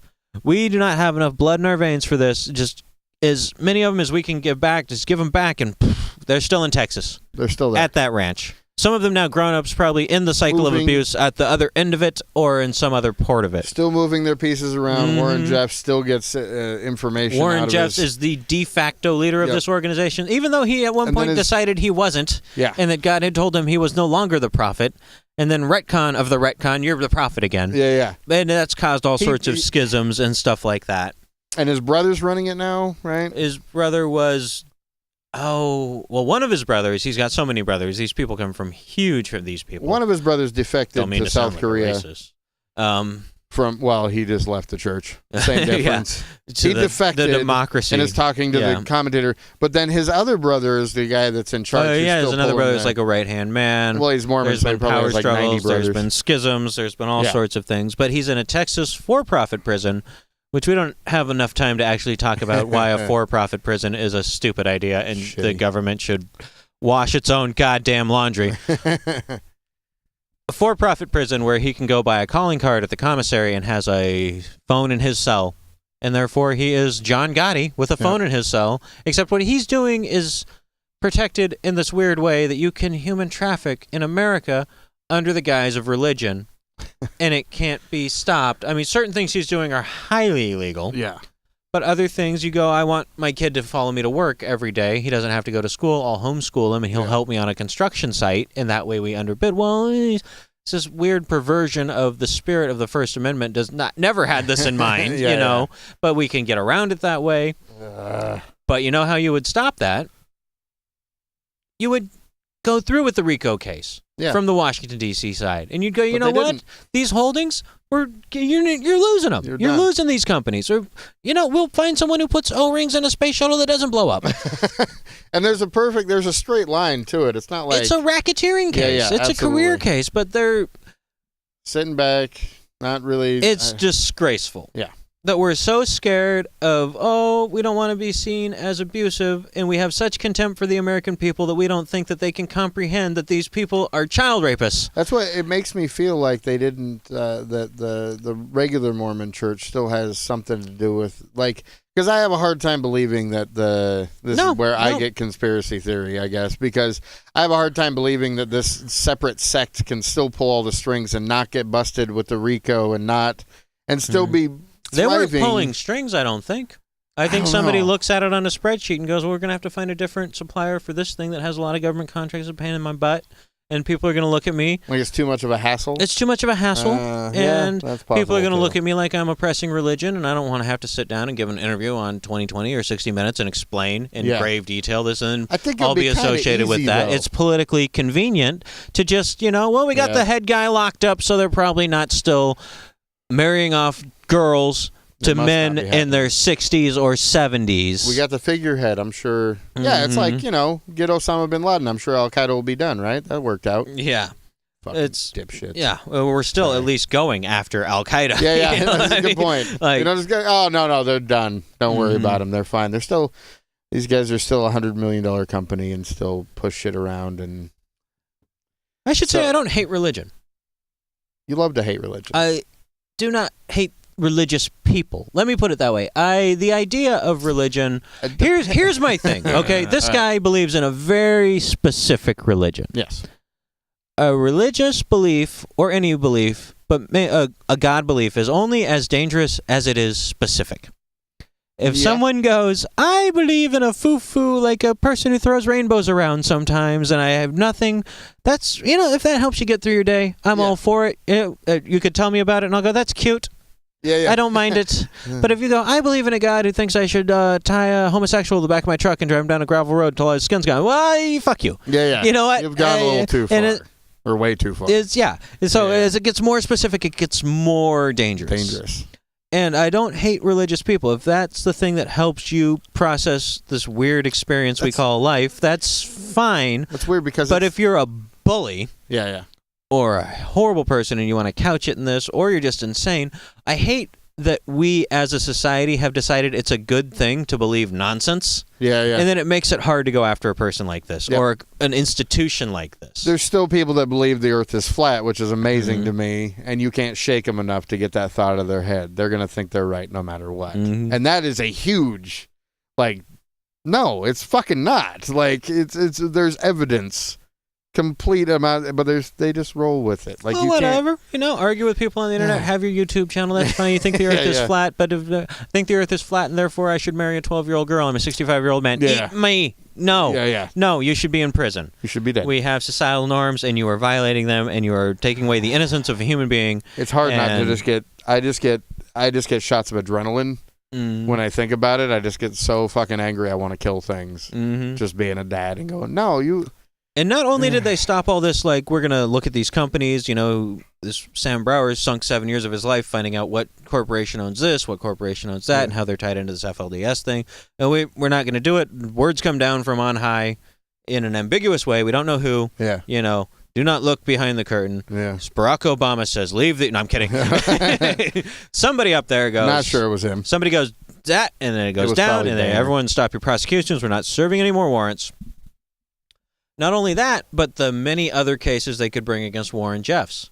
Even if, he's in jail, but you could keep going at him. Yeah. You've got his nephew saying he raped him and then winning a civil case in civil court. Well, let's get him on that. Let's keep going and going and going and scorch the earth he stands on because... And why does he have a phone? Followers. He's the head of a... Yeah. He should not have a phone. He's the head of an international criminal enterprise. And he's insane. It's like the scene from Godfather where they come in or they film the cell and they're cooking dinner and shit and he's making phone calls from his cell where he's locked up. It's that same these people come and visit him, his wives, multiple wives come and visit him. Because you see that, in the... Do they have? In the documentary, conjugal? they have him on the... I don't know about conjugal. I don't think Texas has conjugal visits. Yeah. You got to get to one of those soft coastal states for some of this stuff. Yeah. I don't think they're conjugal, but they still visit him all they fucking want in the through the glass with the phone. They still... Oh, yeah. And he's talking directly to him. He's saying, make this action, make that action, kick this guy out of the church. He's probably not saying marry this girl to that girl. These are not legal marriages because but he's still running they're called the shit. Spiritual marriage. And yeah, it's all very depressing. It's good that this information's out there.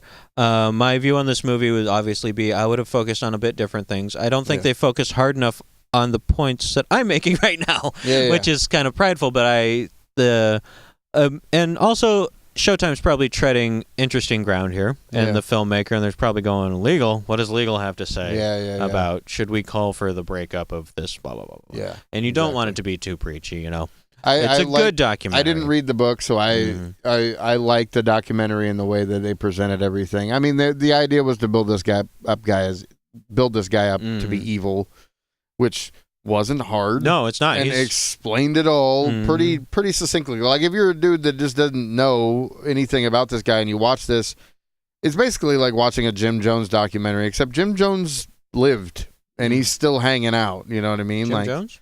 Isn't it Jim Jones down in Jonestown? Jonestown, yeah. No, he killed himself along with everyone else. No, I know, but this is if he lived. He's still alive, messing with people. Oh, one of the parts we skipped over is one of the ways this guy consolidated power is just constantly predicting Armageddon. Yeah. And when it didn't work, he'd predict another Armageddon. Like, you're not good enough for God to Armageddon everybody. Yeah. You guys are being like dicks. They went with the Y2K thing. Yeah, you're not good enough for Armageddon. So next week and a half, get your umbrellas and get out in the field, and we'll wait for the lightning or whatever. Because if they believed in the whole Y2K thing, I wonder if they. Well, these people are so brainwashed. Because typically, if you predict Armageddon and it doesn't happen, your followers leave. Mm-hmm.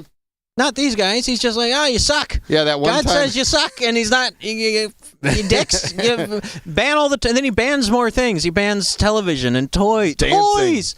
It's a society. It's probably 70% children. He banned toys. And then dancing. Can you imagine having to grow up in a world without toys at all? Yeah, no shit. Like no toys. Well, rocking a stick. That's what I grew up with. Yeah. He banned imagination and joy and like picking stuff out from between your toes. Every good thing. He's the bad guy from Rudolph the Red-Nosed Reindeer. Oh my God, he's the Grinch who stole everything from so many people. He stole so much. Yeah, it's just to deny a person their whole life. But yeah, I would have focused on different things. But it's good there. These sorts of documentaries are out there. There's many good. We're not going to do a lot of documentaries on this show, and probably never again something this heady ever. No, hell no. Like next week we're going to do the much sunnier movie Requiem for a Dream. Is next week? Is that? No, that's not. Go with Schindler's List. Huh? Requiem for a Dream versus Schindler's List, and our first happy fun time movie face-off. We are going to do that. We're going to go movie face-off next week. Movie versus movie. MVM. Yes. Yes, and we're going to do next week. It's going to be Rock and Rolla versus Smoking Aces. Rock and Rolla versus Smoking Aces. Contrast and compare some shoot 'em up movies. Yeah, which is the better one? You know what I mean? Both these movies are rated 80s, I believe. I believe they are. Well, they're not in the 80s, but they might. No, but they're rated 80s. Yes, they are rated 80s. That's their new rating system. It's rated 80s or religious documentaries we just get mad about. I don't know if we're ever going to touch another religious movie or a documentary movie. No, but I will say this. We'll probably do some more Christploitation films. I think if we don't do any more documentaries, we should at least right now, what's 2 of your favorite documentaries we could recommend to folks? Preferably on Netflix, because that's what everybody has, or Hulu Jiro or Dreams of Sushi is a wonderful story about good cooking and child abuse. Yes, Jiro Dreams of Sushi is amazing. Not this level of child abuse, just like you can't go to college, you're going to work in my place cooking rice for 10 years before I teach you how to stir eggs. But I saw it that way. You saw it that way. I see it as, it was a really, I liked this dude. Like, he may have been a horrible I bet you he's a very cool dude. I bet you he's a horrible dad. Lots of the best in a way adult figures in your life as a child growing up were someone else's asshole father.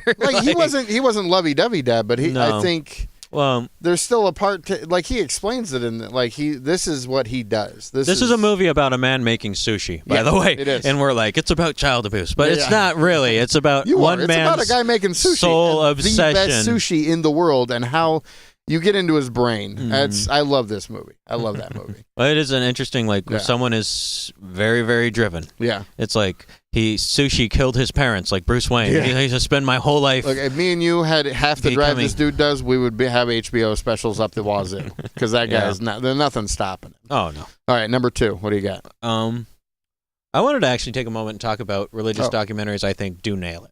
Oh, okay. I'll first say I didn't like Religulous as much as I thought I would. Me by too. Bill Maher. It's just not quite there. Jesus Camp. That was my alarm that I have no idea why I have a 6:43 p.m. alarm set. Hey, Sorry, Internet. Sorry. Jesus Camp. Jesus Camp is very hard for me to watch because I grew up in something almost just like that and went to a camp that did that semi-forced, will you accept Jesus into your hearts thing. Yeah.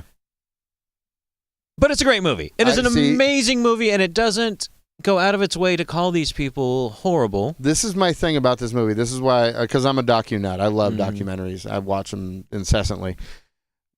Jesus Camp is one of these movies where literally my mom is religious. I could let her watch this and she'll think it's a good movie. Would she come away with something completely different? I haven't had her watch it. I'd be interested because that woman says in the movie, not your mother, the woman in the movie says, I'm kind of jealous of the Islam people because they managed to raise kids that will blow themselves up for what they believe. Yeah, it's horrible. I'd like to. But here's the thing: if you watch your mom's opinion on that particular line, that's a psychosis. She wouldn't. But that woman's proud of that. There's line. a ton of that in that movie. That if you're religious, it's filmed in such a way that I think like I find it horrible. It's not exploitive to the people that it's filming. It's respectful and hands off. It's exactly what I want in a documentary. It lets their actions speak for themselves. It's not Michael Moore goes to Jesus camp. No, it's very much like if somebody that's super religious watches this, they're gonna like it, like a good documentary. And then me, I like it because it's a horrible situation to put kids in. Like it's a horrible brainwashing shit. Like it's.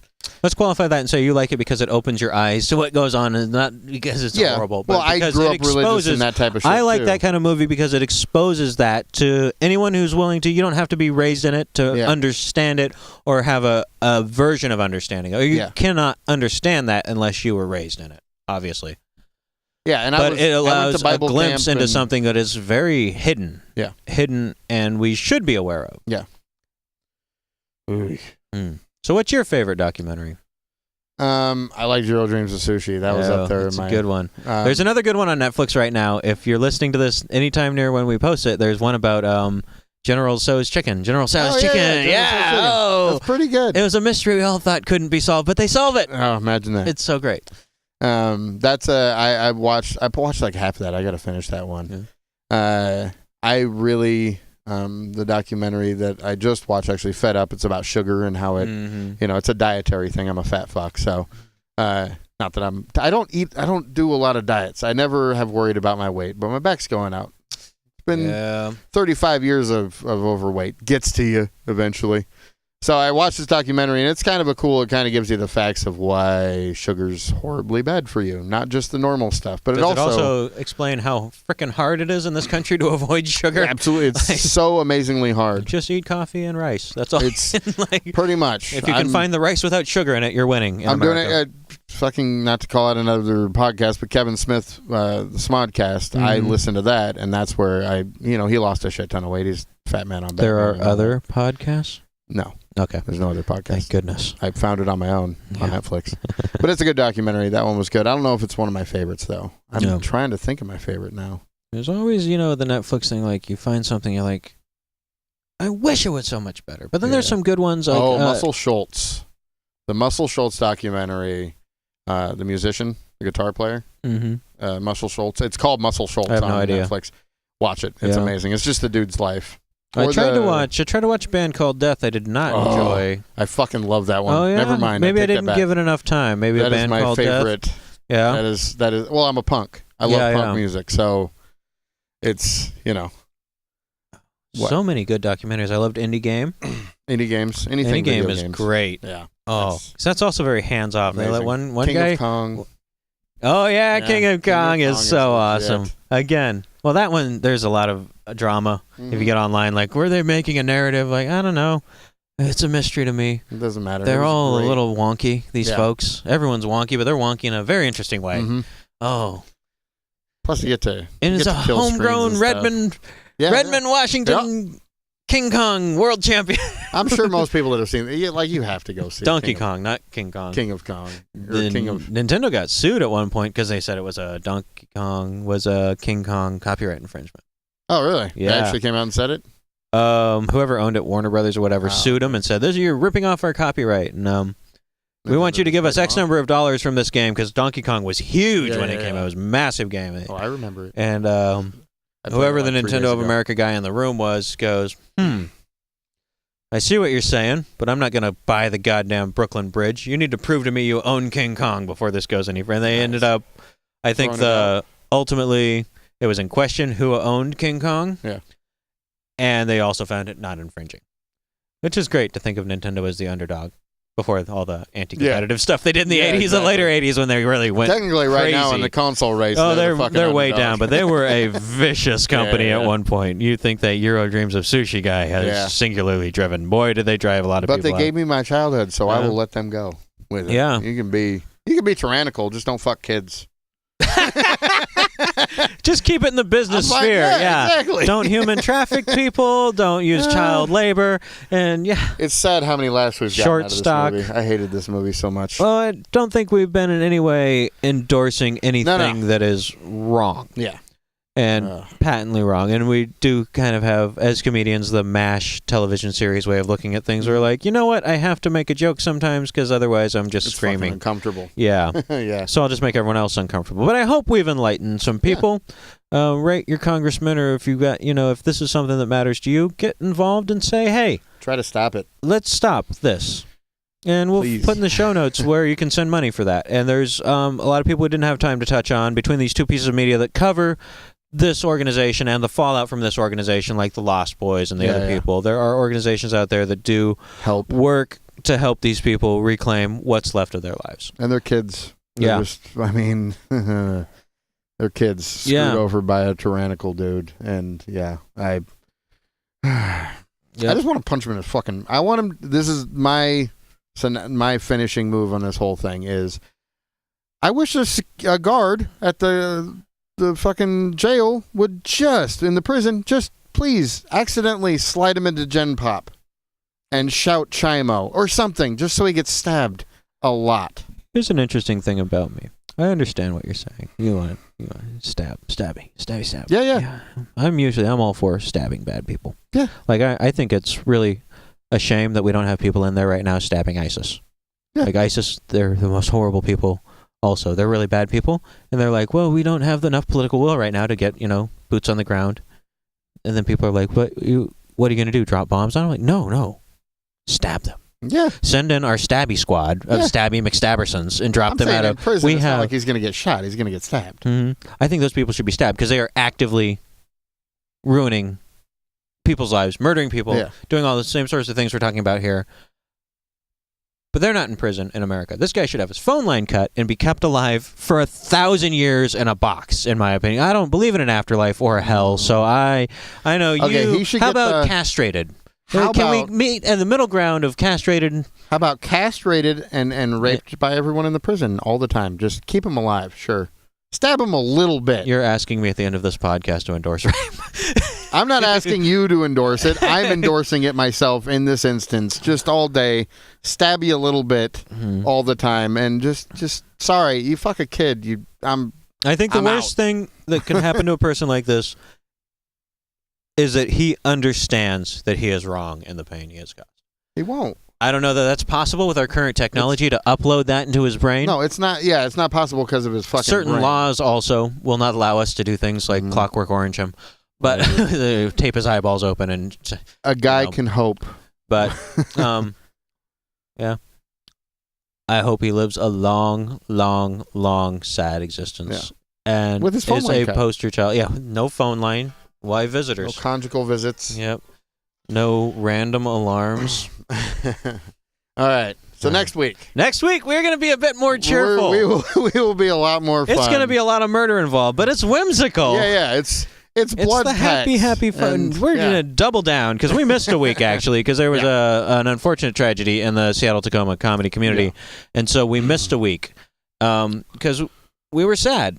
And we won't go into why, but it was a bad week, and we had to take it off. And so we're going to double down next week and introduce a new feature to Comics on Film. Because we're 2 shows in, we might as well two shows and a secret show. And so far, we've just had this schizophrenic, let's do a weird Christ exploitation come to Jesus movie, and we won't really release that one. Yeah. And then we'll do another one that is nobody fucking has never seen and just has vague memories of seeing maybe on TNT once at 3 a.m. as they were passing out.